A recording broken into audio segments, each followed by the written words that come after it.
Хэрвээ чи нэгэн candlestick-ийг зөв уншиж сурах юм бол ашигтай арилжаач болох боломжтой. Тэгэхээр маш олон арилжаачид daily bias буюу өдрийн чиглэлийг буруу тодорхойлсноос болж алддаг. Тэгэхээр энэхүү бичлэгээр би та бүхэнд 2-3 candlestick-ийн тусламжтай би яаж daily bias-ыг зөв тодорхойлох боломжтой талаар харуулах болно. Бичлэгний төгсгөлд мөн би gold дээр буюу алтны аншин дээр практик дээр та нарт би харуулах учраас илүү ойлгомжтой болох болно гэж найдаж байна. За тэгэхээр хэдүүлээ шууд daily bias-ийн хичээл рүү орцгоё. За daily bias дээр бол та нарт тодорхойлохын тулд хамгийн эхлээд 2 candlestick-ийн тусламжтай бол тодорхойлох боломжтой. За одоо жишээ нь та нар энэ candlestick-ийг харах юм бол bullish буюу ногоон лав бол гарч ирсэн байна те. За дараагийн лав бол мөн адил ногоон лав гарч ирсэн байна. Тэгэхээр энэ бол candlestick-ийн хувьд бол higher high болон higher low хийснийг бол та нар харж байгаа бох те. За энэ бол юу гэсэн үг вэ гэхээр энд бол candlestick-ийн high бол өмнөх candle-ийн candlestick-ийн high бол энэ байна те. За өмнөх candle-ийн candlestick-ийн low бол энэ байна. Энэ low болон high-аас за энэ low-оос бол энэ low дээр бол low бол үүсгэсэн байна те. Харин энэ high-аас энэ high нь бол дээр үүсгэсэн байна. Тэгэхээр бид нар эндээс юу гэж харах ёстой бэ гэхээр за дараагийн candle бол яг энэ candlestick-ийн трендийн дагуу bullish лаа гарах боломжтой байна гэд бид нар бол тухайн өдрийн арилжаанд bullish буюу buy арилжаа харах юм бол илүү оновчтой, илүү өндөр магадлалтай арилжаануудыг авах боломжтой болж ирж байна гэсэн үг. Тэгэхээр бид нар бол энд юу гэсэн үг вэ гэхээр дахиад бид нэр bullish лаа хүлээх учраас тухайн өдөр бол за одоо энэ бол бидний хувьд daily candle байлаа гэж бодоход бид нар энэ дээр bullish лаа буюу дээшээ бид нар buy арилжааг бол харна гэсэн үг. За эсвэргээрээ бид нар хэрвээ энэ хаяасаа энэ хайн low доор үсээд за энэ low-оос энэ харин low доор үсээд lower high үүсгэсэн тохиолдолд бид нар дараагийн лаг юу гэж таамаглах ёстой бэ гэхээр мөн адил үргэлжлүүлээд бид нар улаан лаг гарч ирнэ буюу тухайн өдрийн ханш уналд орж ирнэ гэдгийг бид нар таамаглах боломжтой гэсэн үг. Тэгэхээр энэ candlestick-уудыг би дандаа өдрийн чарт дээр тайлбарлаж байгаа шүү залуучуудаа. Хэрвээ өдрийн ла улаан гараад дараагийн өдрийн ла дахиад улаан гараад lower low lower high хийх юм бол за энд одоо 3 дахь лаа бол мөн адил lower high lower low хийнэ гэж үзэж бид нэр short арилжааг бол харж арилжна гэсэн үг. За энэ дээр бол бас өөр жишээнүүд байгаа. Энэ дээр өөр тохиолдлууд одоо жишээ нь гарч болно те. За одоо жишээ нь энд бол higher high хийсэн байна те. За higher low. За энэ low-оос энэ бол low нь бол дээр байгаа учраас бид нар юу гэж харах вэ гэхээр энэ бол higher high хийчлээ гэж бол үзэх юм байна те. Higher high higher low хийчлээ гэж үзэн те. Тэгэхээр дараагийн лаг бол бид нар одоо жишээ нь төсөөлөхдөө дээшээ bullish лаг гарч ирнэ гэж төсөөлж ирсэн те. Гэтэл энд яасан байна? Улаан лаг гараад ирсэн байна те. За ийм тохиолдолд бол мэдээж гарна. Ийм тохиолдолд бол за дөрөв дэх лаг юу гэж таамаглаж болох вэ гэхээр за энэ бол одоо жишээ нь та нар энэ candle-ыг бол inside bar candle гэж ойлгох хэрэгтэй. Энэ бол энэ өмнөх лаан дотроо бол хаагдсан лаа байж байгааз энэ range-ын дотроо хаагдсан лаа байна. Тэгэхээр энэ юу гэж бид нэр ойлгох ёстой вэ гэхээр энэ лагны дараах лаа бол мөн адил өмнөх одоо хоёр одоо candle нь higher high болон higher low хийж гисэн учраас дараагийн лаа ч гэсэн bullish лаа гарч ирнэ гэд бид нар бол нэг гэсэндөө дараагийн лаг бол bullish гэд дөрөв дэх лаг бол бид нар buy арилжаанд бол орох одоо өдөр болгож бол харна гэсэн үг. Тэгэхээр тухайн өдөр бол buy арилжаа бол харах боломжтой. Гэхдээ энэ buy арилжаа харна гэд бид нар нэгсэндөө энэ low-ыг одоо жишээ нь эвдчихлээ гэж бодоход бид нар buy арилжаанд харахаа цогсооно гэсэн үг биш. Тухайн өдөр жишээ нь хаагдаагүй байх юм бол тухайн лаа бол ингэж доошоо орж ирээд liquidity-нүүд хамчаад нэгсэндээ энд бол доошоо орж ирэхдээ бол улаан лаа харагдаж байгаа шүү дээ. Тэгэхээр бид нар бол candlestick-ийг бол өдрийн лан хаагдаагүй тохиолдолд бол бид нар ерөөсөө тэгж өртчилж бол арилжаанд бол шорт болчлоо гэж бол харахгүй. За энэ улаан лаа бол ингэж доошоо ликвидитинуудыг хамчаад буцаж дээшээ гарч ирээд ногоон лаа болоод хаагдах боломжтой байдаг. Буюу доороо зүү үлдээчээд буюу одоо доошоо нэгсэндээ liquidity хамалт орж ирчээд дээшээ буцаад өсөд явчих тохиолдлууд бол байдаг. Тэгэхээр энэ бол энэ тохиолдол бол маш их байдаг учраас ихэнх арилжаачид бол энэ зүүн дээр нэгсэндээ ханшиг хаагдаггүй байхад за энэ зүүн дээр бол энэ зүү үүсэж байна гэдэг чинь тухайн үед бол тодорхой хэмжээнд бол улаан лаа үүсэж исэн гэсэн үг те. Улаан лаа маань нэгсэндээ доош орж ирээд зүүгээ үүсгчээд тухайн кандл маань зүүгээ үүсгчээд дээшээ бол булиш болоод хаагдчихжин те. Тэгэхээр иймэрхүү тохиолдлууд бол маш их байдаг. Хэрвээ бид нэр higher high higher low хийх юм бол дараагийн лаа хэрвээ одоо inside bar буюу за энэ candlestick-ийг бол би inside bar гэж одоо та нарт бичээд тайлбарлаад өгье. За inside bar candle бол энд үүссэн мэ те. Энэ улаан лаа бол inside bar candle. Тэгэхээр энэ inside bar candle улаан лаа үүслээ гээд бид нар нэгсэндээ buy арилж байгаа харахад зогсоо гэсэн үг биш. Эсвэргээрээ дараагийн өдрийн лаа нь бол bullish гарч ирнэ гэж бол таамаглах хэрэгтэй. За тэгэхээр яагаад энэ inside bar candle-ийн дараах лаа ногоон гарах магадлал илүү өндөр байдаг вэ гэдгийг би та нарт илүү тайлбарлая те. Тэгэхээр та нар трендийг бол мэдж байгаа те. Тренд бол uptrend явж байгаа тохиолдолд impulse correction impulse буюу нэгсэндээ импульс хөдөлгөөн явлаа. Нэгсэндээ засвар хөдөлгөөн орж ирлээ. Дахиад импульс хөдөлгөөн орж ирдэгтэй. Яг тэрнтэй адилхан энэ засвар хөдөлгөөн буюу одоо энэ consolidation хөдөлгөөн маань энэ биднэрт бол candlestick дээр бол одоо consolidation хөдөлгөөний дохойг бол энэ candlestick-ийн хувьд бол энэ inside bar candle бол тодорхойлж идэг гэсэн үг. Тэгэхээр энэ correction бол энэ inside bar болж байна гэсэн үг тийм. Тэгэхээр бид нар дараагийн одоо нэгсэнд trending impulse хөдөлгөөнийг бол дараагийн энэ ногоолаа гарч ирнэ гэж таамаглаж байгаа учраас бид нар impulse correction impulse гэж харна гэсэн үг. Тэгэхээр нэгсэндээ энэ inside bar candle гарч ирэх юм бол ерөнхийдөө өмнөх чиглэлийнхаа трендийнхаа дагуу бол илүү өндөр магадлалтай явах боломжтой гэдгийг бол та нар эндээс харж болж байна тийм. За яг үүнтэй адилхан short жишээн дээр хэдүүлээ харах юм бол за энд бол inside bar гараад ирсэн байна тийм. За тэгэхээр дараагийн лаг бид нар юу гэж одоо таамаглах вэ? Нэг дахь болон хоёр дахь лаг маань бол lower high болон low үүсгэсэн байна тийм. Тийм учраас бид нар дараагийн inside bar гарч байгаа учраас бид нар энд бол за хааш бол амарж байгаа юм байна тийм.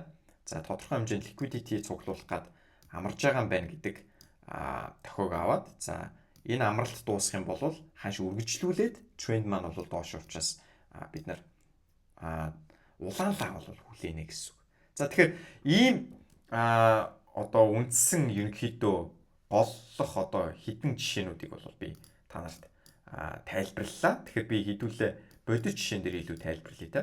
За тэгэхээр би бодит жишээн дээр бол хэрхэн одоо энэ нэг гэрцэн 11 risk to reward ratio-той одоо арилжааг бол би одоо барьж авсан талаар бол тайлбарлах болно. Би энэ дээр бол daily bias буюу өдрийн чиглэлийн одоо арга барилыг бол ашигласан. Тэгэхээр та нарт ч гэсэн би энэ daily bias-ыг энэ дээр хэрхэн ашигласнаа бол тайлбарлах болно.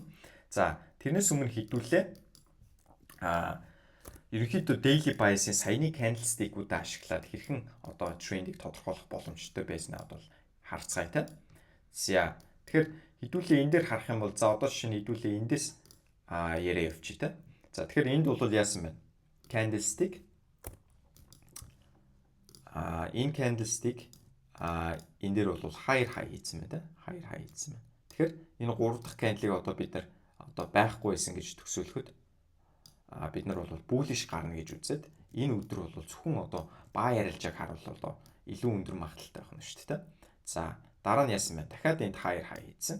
За энд бол тийм учраас бид нар higher high хийчихэж байгаа учраас бид нар энэ өдрийг бол bullish учраас бид нар энэ өдөр бол зөвхөн бай арилж бол харуул илүү өндөр оновчтой арилжаанууд хийх боломжтой гэсэн үг. За тэгэнгүүт энд яасан байна? Энд яасан байна гэхээр энд бол higher low хийчээд, энд higher low хийчээд, энд higher high хийчээд энд inside bar candle үүсгэсэн байна. Inside bar candle үүсгэсэн байна. За энэ бол inside bar candle гэж явдаг. За энэ inside bar candle-ыг хэдүүлээ харах юм бол за энэ бол ерөөсөө consolidation хөдөлгөөн болж ирж байна гэсэн үг. Нэгсэндээ бид нар юу гэж харах хэрэгтэй вэ гэхээр одоо жишээ нь ханш бол ийм тренд явчаад за ийм нэг consolidation ханш бол дараагийн импульс хөдөлгөөн орж ирэхээс өмнө ихэвчлэн consolidation хөдөлгөөн буюу одоо засварын хөдөлгөөнүүд хийдэг те.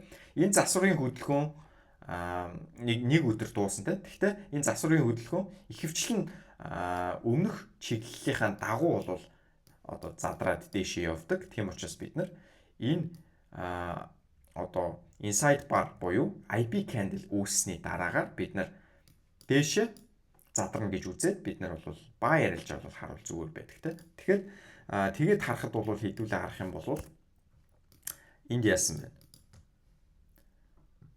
Энд яасан бэ гэхээр энэ ловыг авчаад дээш бол өсөө явцсан байна те. За хэдийгээр дараагийн өдрийн лаа бол ийм улаан өнгө одоо лаа гарсан ч гэсэн бид нар одоо bearish лаа гарсан ч гэсэн энэ одоо бид нар унших юм бол эндээс бид нар long арилжаа харж байсан бол long арилжаа ороод ашигтай хангалттай одоо гарчих боломжтой хөдөлгөөн бол гарч ирж байна те. Энд бол liquidity хамалт аваад ингээд дээш өссөн байна те. Тэгэхээр бид нар бол энэ дээр бол buy арилжаанд орсон бол ашигтай гарах байсан байх гэсэн үг. Яагаад тэгэхээр тухайн өдрийн лай хэдийгээр улаан гарсан ч гэсэн бид нар тухайн өдөр бол одоо энэ week-ийг бол жишээ нь бариад авчих боломжтой байсан гэсэн үг те.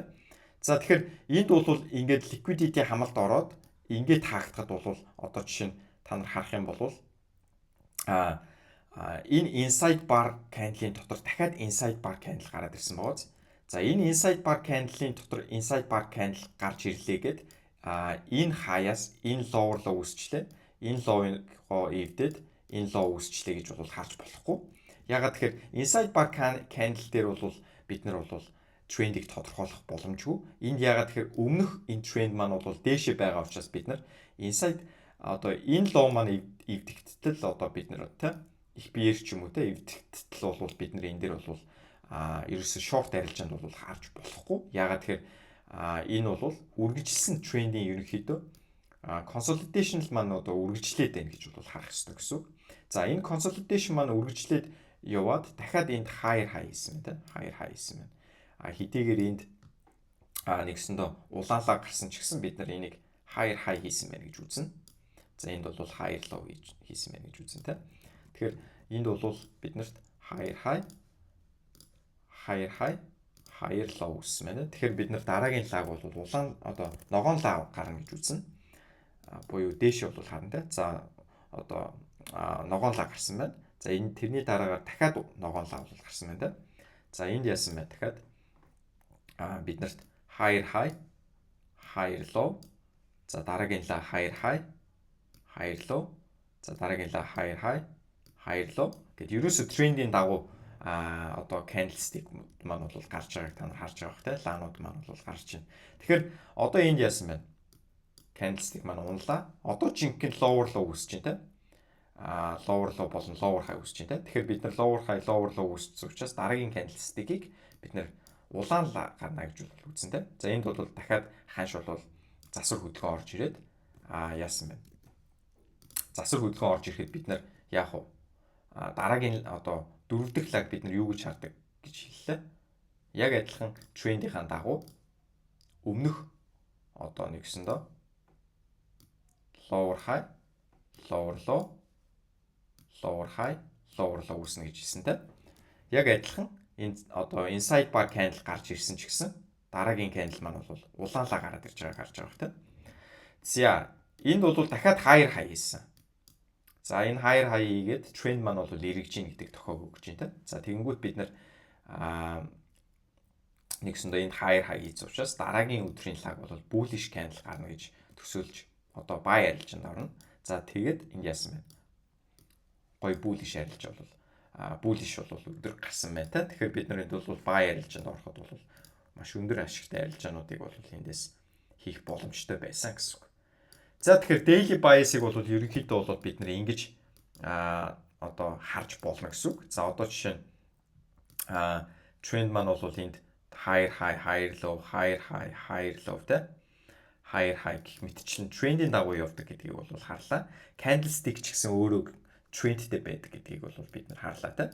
За тэгэхээр одоо би та нарт хэрхэн нэгсэндээ short арилжааг 1/11 risk to reward ratio-тай gold дээр short арилжааг барьж авсан талаар арилж байгаа харуулъя.